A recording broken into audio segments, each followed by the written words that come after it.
Aloha! Today I'm going to show you how to harvest taro, also known as Kalo here in Hawaii. This is the Kalo here. It's actually a quite thick bunch, and sometimes the roots growing under the ground. This one's part under the ground, part on top of the ground. So you're going to need like a shovel. Any kind of shovel will work, small shovel. You're just going to need to dig around the root to kind of get that dirt loose from the root so you can pull it up without breaking the root. So shovel, any kind will work, little one, something to dig around. And depending where I am, I use a machete. Like this one here is pretty thick. So there's like 50 plants in here. So I'm going to cut some of the branches off the little ones so I can get access to that root a little bit better. Alrighty, let's get down here and start harvesting. So this is a pretty thick bunch of taro. I mean, it's literally coming out on the rocks here, starting to grow out on the gravel. This is the one I'm going to harvest here. A lot of times it's under the ground, but there's not a lot of soil here, so part of this is under the ground, part of it is just growing up. This is the root here. I'm going to clip some of these smaller branches out of the way to make a little bit of room here. Alrighty, let's get digging this baby out. Alright, I'm going to cut some of these little branches off of the small taro plants around it just to make it easier to get to the root. And these will all grow back even if you cut the tops off. I'm going to take all the extra leaves I cut off and put them back around the taro to provide nutrients. I mean, these are growing everywhere. These are little runners that come off the main plant.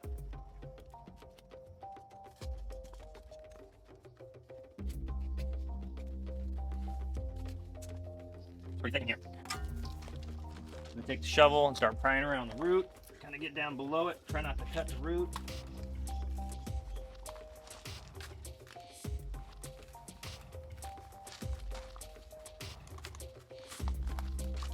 Kind of get underneath it, cut on the sides of it.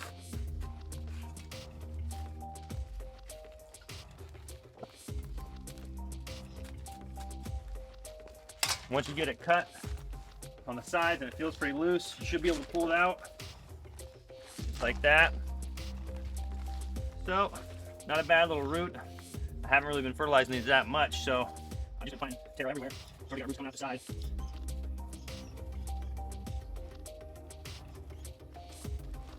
So I just go ahead and cut the top off. So you got your root right there.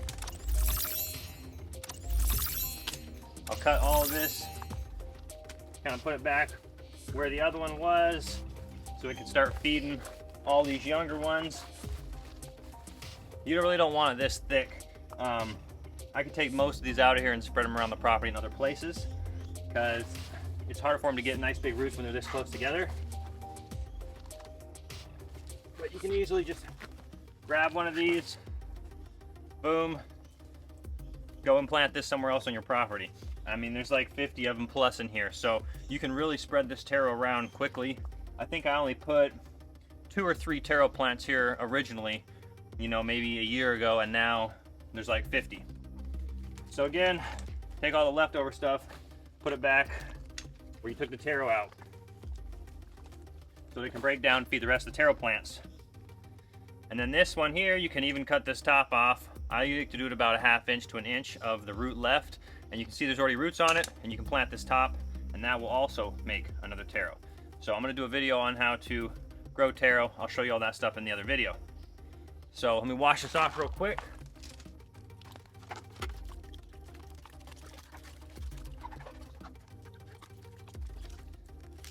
And I usually take all these roots off if I'm gonna be eating this. Just basically clean it real well.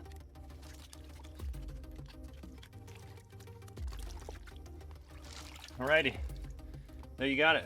It's a really nice, beautiful root. Taro is super easy to grow. I'm gonna do another video on how to grow taro. It's one of the best potato crops, in my opinion. It's a root vegetable. I like it better than potatoes. But this here, planted this probably 9 or 10 months ago, something like that. And very low maintenance, fertilize it a few times, put some mulch on it, and I got a really nice big root. And this might not look like that much, but this is actually a lot. When you cook this and mash it up and make like a poi out of it, this actually is a ton of food. And I'll do another video on how I make my poi. I don't just do water and taro. I like to season it up. I make a coconut cream curry poi.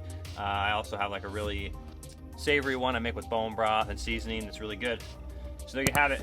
That's how you harvest taro.